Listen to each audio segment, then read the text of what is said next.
Hello everyone, welcome to my channel. आज हम पढ़ेंगे हिंदी क्लास 12 के चैप्टर 1 से हिंदी काव्य से संकलित भारतेंदु हरिश्चंद्र द्वारा रचित यमुना छवि, जिसका पार्ट 1 पढ़ा दिया गया है। ये पार्ट 2 है। तो वीडियो को शुरू करने से पहले मेरी आप सबसे रिक्वेस्ट है कि अगर आप मेरे चैनल पर नए हैं तो प्लीज़ मेरे चैनल को सब्सक्राइब कर दें और बेल आइकन को प्रेस करें ताकि आने वाली हर नई वीडियो आप तक सबसे पहले पहुंचे। तो आइए देखते हैं यमुना छवि। कबहू होत सतचंद कबहू प्रगटत दूरी भाजत, पवन गवन बस बिंब रूप जल में बहु साजत।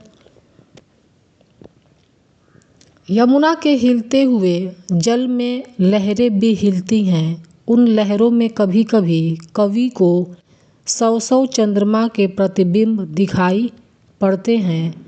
कभी कभी प्रतिबिंब लहरों के साथ दूर चला जाता है, कभी वह कवि के सामने प्रकट हो जाता है एवं कभी दूर जाती लहरों के साथ छिपकर दूर भाग जाता है।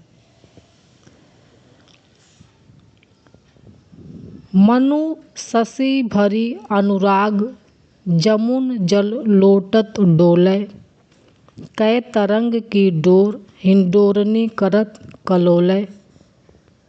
कवि कहता है कि हवा के कारण लहरों में हिलते हुए चंद्रमा के प्रतिबिंब को देखकर ऐसा प्रतीत होता है मानो चंद्रमा प्रेम से परिपूर्ण होकर यमुना के जल में डोलता फिर रहा हो, तो कभी ऐसा लगता है मानो चंद्रमा यमुना की लहर रूपी डोरी को पकड़कर जल में झूला झूलता हुआ आनंद क्रीड़ा कर रहा हो। कै बालगुड़ी नभ में उड़ी सोहत इत उत धावती, कै अवगाहत डोलत को ब्रज रमनी जल आवती। कवि कहता है कि लहरों के साथ इधर उधर हिलते हुए प्रतिबिंब को देखकर कवि को ऐसा प्रतीत होता है जैसे किसी बच्चे के द्वारा उड़ाई गई पतंग आकाश में इधर उधर उड़ती हुई सुशोभित हो रही हो, या फिर कोई ब्रज युवती जल विहार करती हुई चली आ रही हो। कवि के मन में चंद्रमा के प्रतिबिंब से संबंधित कई कल्पनाएं मूर्त स्वरूप में धारण करती हैं। अगली पंक्ति है, मनु जुग पक्ष प्रत्यक्ष होत मिटी जात जमुन जल, कै तारा गण ठगन लुकत प्रगटत शशि अबिकल। कवि कहता है कि यमुना के जल में कभी तो चंद्रमा का प्रतिबिंब दिखाई देता है और कभी अदृश्य हो जाता है, अर्थात छिप जाता है। इस दृश्य को देखकर कवि को ऐसा लगता है मानो दोनों पक्ष शुक्ल पक्ष एवं कृष्ण पक्ष प्रत्यक्ष रूप होकर जल में मिल गए हों। कै कालिंदी नीर तरंग जीतो उपजावत, तितनो ही धरी रूप मिलन हित तासो धावत। कवि कहता है कि चंद्रमा के अदृश्य होने पर ऐसा लगता है मानो कृष्ण पक्ष आ गया हो एवं पुनः प्रकट हो जाने पर ऐसा लगता है मानो शुक्ल पक्ष आ गया हो। ऐसा लगता है कि मानो शुक्ल पक्ष आ गया हो। कवि को लगता है मानो तारागण को ठगने के लिए ही चंद्रमा कभी छिप जाता है और कभी प्रकट हो जाता है।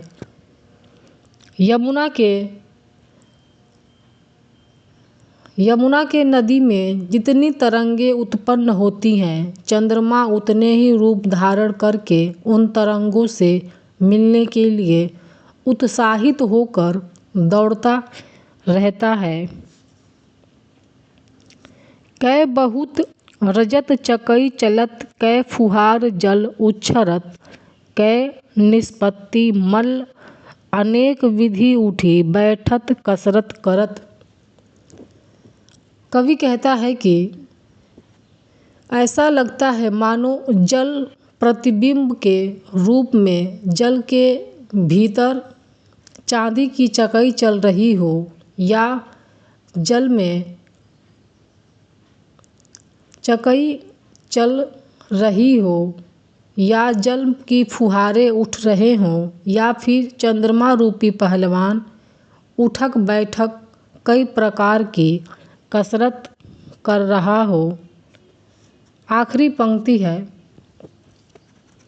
कुजत कहूँ कलहंस कहूँ, मज्जत पारावत कहूँ, कारंडव उड़त कहूँ, जल कुक्कुट धावत। कवि कहता है कि यमुना के जल में कूजते हुए राजहंस इधर उधर विहार कर रहे हैं, तो कहीं कबूतरों का समूह स्नान कर रहा है, कहीं बत्तख उड़ते हुए दिखाई पड़ते हैं और कहीं जल मुर्गे दौड़ते हुए दिखाई पड़ते हैं। चक्रवाक कहूँ बसत कहूँ, बक ध्यान लगावत, सुकपिक जल कहूँ पियत कहूँ, भ्रमरावली गावत। यमुना के जल में कहीं चकवा चकवी की जोड़ियाँ जल विहार करते हुए दिखाई पड़ते हैं, तो कहीं बगुले मछलियाँ पकड़ने के लिए ध्यान मग्न दिखाई पड़ते हैं, कहीं तोते और कोयल यमुना का जलपान कर रहे हैं, तो कहीं भंवरों की पंक्तियाँ यमुना के जल में खिले हुए कमलों पर गुनगुनाते हुए गा रही हैं। कहूँ तट पर नाचत मोर बहू, रोर विविध पक्षी करत, जनपान नहान करी सुख भरे, तट शोभा सब जिय धरत। कवि कहता है कि यमुना के किनारे कहीं मोर नृत्य कर रहे हैं, तो कहीं विभिन्न प्रकार के पक्षी मिलकर कलरव करते हुए अत्यधिक शोर कर रहे हैं। इस प्रकार विभिन्न प्रकार के पक्षी यमुना के जल का पान एवं उसमें स्नान तथा विहार करते हुए सब प्रकार का सुख पाते हैं, यमुना तट की शोभा बढ़ा रहे हैं। कवि कहता है कि यमुना के तट की स्वयं उसकी शोभा को उन्होंने अपने हृदय में अच्छी तरह धारण कर लिया है। तो ये था भारतेंदु हरिश्चंद्र द्वारा रचित यमुना छवि। अगर आप लोग को वीडियो पसंद आया हो तो प्लीज़ कमेंट सेक्शन में कमेंट करिए, वीडियो को लाइक करिए और मेरे चैनल को सब्सक्राइब करिए। Thank you.